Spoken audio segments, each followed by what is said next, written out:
ധുവിനോട് അനിയെ മറക്കാൻ ആവശ്യപ്പെട്ട് നമ്മുടെ നയന അങ്ങനെ ആദർശാണെങ്കിൽ നയനയുടെ അടുത്ത് വന്ന് പറയുന്നുണ്ട്.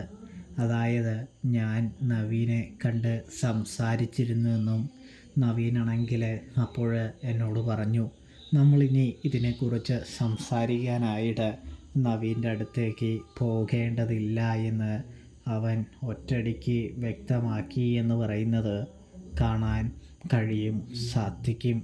അതുകൊണ്ട് തന്നെ അവൻ പറഞ്ഞിരിക്കുന്നത് നന്ദുവിനെ അവനെ മറക്കാനായിട്ട് കഴിയില്ല എന്നും അവൻ നന്ദുവിനെ ജീവന് തുല്യം സ്നേഹിക്കുന്നുണ്ടെന്നും അവൻ എൻ്റെ മുഖത്ത് നോക്കി പറഞ്ഞു എന്ന് പറയുന്നത് കാണാൻ കഴിയും. ഇതേ സമയം നമ്മളിനി എന്ത് ചെയ്യാനാ?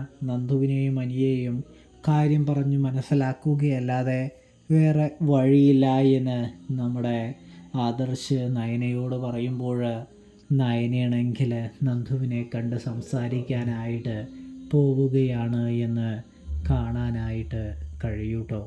അതായത് നയനയാണെങ്കിൽ നന്ദുവിനോട് പറയാണ്, അതായത് നന്ദു, നീയും തമ്മിലുള്ള ബന്ധമെല്ലാം മറന്ന് നവീനെ നീ സ്വീകരിക്കണമെന്ന് പറയുന്നത് കാണാൻ കഴിയുന്നുണ്ട്, സാധിക്കുന്നുണ്ട്. നന്ദുവിന് വളരെയധികം വിഷമമാകുന്നു.